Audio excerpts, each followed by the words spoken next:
Alors,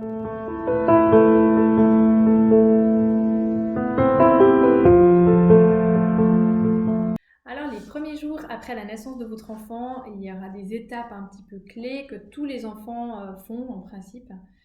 Euh, Avec ce document, on vous aura mis beaucoup de liens. Allez tout regarder. Un lien pour un test dont je vous parlerai après.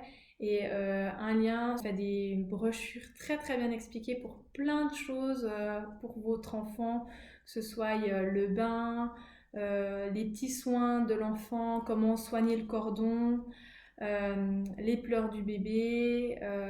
L'alimentation, Et comment installer le bébé dans le siège qu'est-ce que la mort subite du nouveau-né, le syndrome du bébé secoué, des choses dont vous aurez peut-être entendu parler aussi pendant votre petit séjour à la maternité. Si vous avez des questions, vous pouvez aller revoir ces documents. donc, vous pouvez vraiment vous fier à ce qui est écrit dessus. Et nous, on va juste vous donner des petites précisions pour le parcours un peu typique des premiers jours de vie de votre enfant. Principalement la jaunisse ou l'ictère.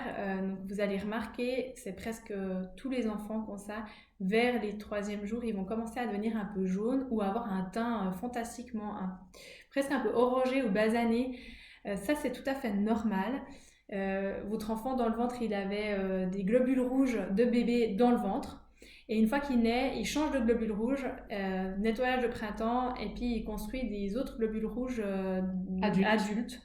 Et cette destruction, ça a fait des restes, qui est la bilirubine, qui fait la couleur jaune en fait de votre enfant, qui ressemble qui est une jaunisse.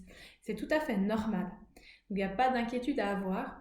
Nous, on va contrôler régulièrement votre enfant pour s'assurer que ça reste dans une norme correcte, parce que cette bilirubine en trop grande quantité, quand elle arrive dans le cerveau, ça pourrait poser des problèmes à votre enfant, mais vraiment ça c'est dans des cas rares Extrême. et vraiment extrêmes. Vous allez remarquer que quand votre enfant il a la jaunisse, c'est possible que vous le sentiez un tout petit peu plus fatigué par rapport aux autres jours.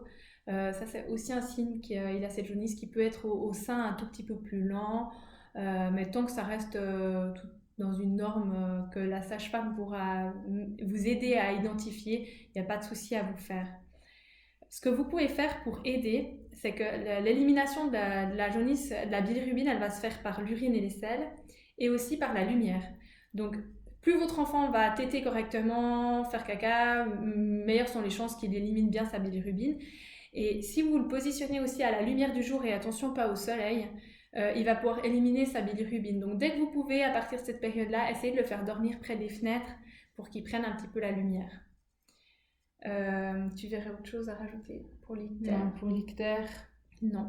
Le troisième Oui, jour... ah oui, Ah oui. juste une chose, c'est que l'ictère, la partie critique, c'est effectivement ses premiers jours de vie.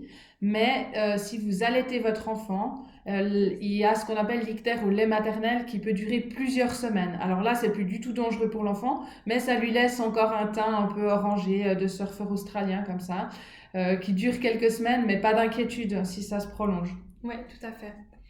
Vers le 3e jour, on va faire un test à votre enfant. C'est une prise de sang au niveau de son pied, qui est forcément, pour lui, pas forcément très agréable, mais qui est très important, qui permet de détecter des maladies rares.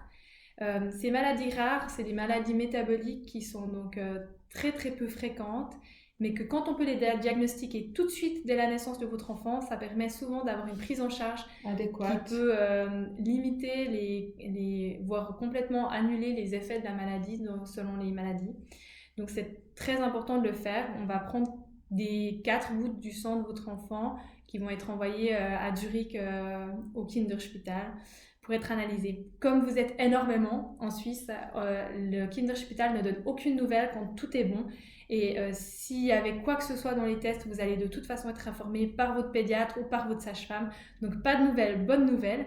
Et méfiez-vous si vous recevez un courrier en suisse allemand, ça c'est aussi fréquent qu'on nous dit mais c'est quoi cette facture en suisse allemand? Eh bien pensez-y, c'est sûrement la facture de ce test que votre assurance remboursera.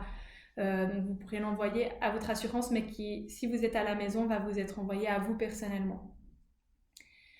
Dans la vidéo suivante, on va vous parler encore un peu plus précisément de comment vous pouvez gérer les maux de ventre. C'est une question qu'on a fréquemment et qu'on va développer dans la prochaine vidéo.